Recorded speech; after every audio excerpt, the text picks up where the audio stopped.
박영수 특검의 수사팀장이 윤석열 전 대통령이었잖아요. 그리고 당시 특검보가 열심히 언론에서 브리핑한 게 저도 기억이 납니다. 그런데 언론 브리핑은 위헌이다라는 취지로 설명을 하고 있거든요. 어떻게 보셨습니까? 언론 브리핑은 지금까지 특검에 대해서도 계속 이루어진 것이죠. 그 자체가 글쎄요, 굳이 그 속뜻을 보면은 아마 언론 브리핑을 지방선거까지 계속 유지를 할 것이다. 지방선거까지 이 염두에 두고 그것을 최대한도로 활용을 할 것이다라고 하는 그런 그 예단이 아마 가만히 됐지 않을까 싶습니다. 이 특검보의 언론 브리핑을 지금 제일 먼저 꺼내지는 않았죠. 제 기억에 아마 1차, 2차 체포 불응 때 이미 헌법 소원 얘기는 살짝 나왔었습니다. 이 변호인단을 통해서 우리가 지금 할 수 있는 상황이 몇 가지가 안 된다. 그중에 하나가 헌법 소원이다. 이것을 지금 검토를 하고 있다 하는 얘기가 나왔었죠. 즉 국가의 공권력 행사로 국민의 기본권을 침해할 때 바로 그것을 어디다가 호소를 합니까? 바로 헌재, 최후의 보루라고 하는 헌재에 호소를 하는 것입니다. 그래서 헌재 최종 결정권이 내릴 때까지 법원에서 이 사안을 계속 수사와 재판 진행을 멈출 것인가 그렇지 않은 것인가를 다시 한번 이제 판단을 구하는 상황인데요. 예. 글쎄요, 지금 헌법 소원이 받아들여질지 지금 제 개인적인 판단에서는 지난번에 8대 0의 그런 탄핵이 인용이 된 것을 생각을 하면은 헌법 소원 자체가 받아들여지기는 상당히 어려운 그 상황으로 저는 파악이 됩니다만은 이 치열한 법리 논쟁이 이제 펼쳐지겠습니다. 과연 국가의 공권력 행사로 국민의 기본권이 침해가 됐느냐라는 가장 원초적인 그런 상황에서 이게 영향을 끼쳤냐 아니면 절차적인 문제로 인해서 나의 방어권이 지금 훼손이 되고 있다라는 것들이 이제 나올 텐데요. 그런 것들이 치열한 법리 공방을 통해서 뭐 전개가 될 수 있을 거라고 봅니다. 이것이 받아들여지고 아니고 하는 것은 이제 이 재판이라든가 헌재의 공이 넘어갔지만 지금 현재에서는 그만큼 윤 전 대통령과 그 변호인단이 쓸 수 있는 카드가 많지가 않다는 방증이 되기도 한다. 예. 이런 말씀을 드립니다. 다시 한번 속보 전해드리겠습니다. 윤석열 전 대통령 측이 현행 특검법이 헌법을 위배했다면서 법원에 위헌 법률 심판 제청을 청구하고 동시에 헌법재판소에 헌법 소원을 냈습니다. 오늘 이미 접수를 했다는 취지로 윤 전 대통령 법률 대리인단은 법조 기자단에 설명을 했습니다. 나머지 두 분도 의견 들어보겠습니다. 김기웅 위원님.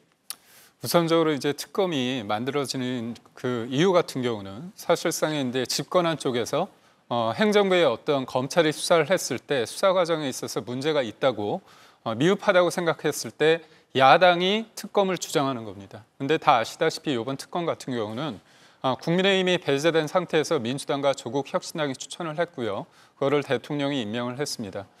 그리고 또 여기에서 문제를 삼는 부분이 뭐냐면 이번에 특검 관련해 가지고 기간도 연장하고 인원도 강화를 했습니다. 근데 기간을 연장하면서 어떤 내용까지 들어갔냐면 기간이 끝나면 사실상 특검이 수사 지휘를 해서 국가수사본부에서 이 부분에 대해서 수사를 더 하게끔 한 내용도 있습니다. 그러면 지금 민주당에서 얘기하고 있는 검찰 개혁의 본질적인 거는 수사와 기소 이 부분을 어떻게 보면 나누는 거 있지 않습니까? 그런데 특검이 누굽니까? 검찰입니다. 그런데 예외적으로 이 특검이 수사도 하고 기소도 하고 그 이후에 수사 지휘까지 하는 이런 부분에 대해서는 민주당이 지금 주장하고 있는 검찰 개혁의 방향과도 맞지 않고요. 그다음에 무엇보다도 지금 윤석열 전 변호인 측이 주장하는 부분은 뭐냐면 특검뿐만이 아니라 특판이라고 하는 부분. 그러니까 사실 민주당에서 이 특판 얘기, 특별재판부 얘기를 한 부분이 뭐냐면 한덕수 전 총리의 영장이 기각되고 그리고 또 주기훈 판사에 대한 어떤 공격성 메시지가 담겨 있습니다. 그래서 민주당에서는 주기훈 판사에 대해서 징계를 하면 특별재판부를 이 논의가 이어지지 않아도 된다는 그런 얘기까지 나오고 있습니다. 그런 측면에서 봤을 때 민주당의 검사를 넘어서 민주당의 어떤 판사까지 이렇게 되는 부분은 적절하지 않다. 사법 독립에 있어서 위배된다. 그런 차원에서 이 문제를 제기하는 것 같습니다. 서영주 의원님. 네. 네. 마지막으로 반론도 하실 게 많을 것 같습니다. 네네. 속보를 보면 우리가 지금 아직도 내란이 끝나지 않았으면 알 수 있는 거 아니겠습니까? 내란 우두머리가 끝까지 본인의 어떤 여러 가지의 법적 책임을 벗어나기 위해서 온갖 꼼수를 쓰고 있다. 내란은 끝나지 않았다. 그렇기 때문에 내란 청산을 하자는 민주당의 입장은 포기할 수 없는 것입니다. 그리고 국민들은 불안해합니다. 내란 우두머리가 또 구속 취소를 던져서 혹시나 했는데 역시나 풀려나 버리는 그런 일을 또 겪게 되지 않을까. 예를 들어서 특검법이 위헌 법률 심판을 했는데 말도 안 되겠죠. 하지만 또 모르니까 그냥 던진 겁니다. 최소한 저는 이 부분에서는 두 가지 측면이 있죠. 첫 번째, 국민의힘이라는 부분이 윤어게인의 세력들에게 장악돼서 지도부를 형성하고 있다. 그게 본인의 정치적 힘이 되기 때문에 나에게는 아직 희망의 끈이 있다라는 저는 윤석열의 생각이 있다고 보고요. 두 번째는 보면 특검법을 던짐으로써 최근에 주기현 판사가 본인의 재판 공판을 구속 취소 만료 전에 끝내겠다고 얘기를 합니다. 결국에는 시간 끌기죠.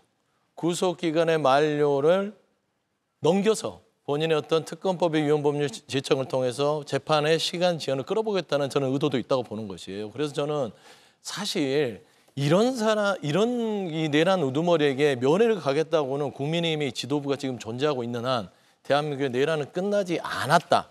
그러니까 완전한 청산을 위해서 온 국민이 힘을 모아서 이런 내란 우두머리들의 다시 회귀에 대한 꿈꾸는 거를 완전히 청산시키지 않고서는 정말 민생이라든지 외교라든지 안보라는 게 한 발짝도 못 간다는 것을 국민의힘도 인지하고 우리 모든 사람들이 우리 정치권만 아니라 국민들도 인지해야 할 것이라는 그런 좀 심각한 우려를 좀 표하고 싶습니다.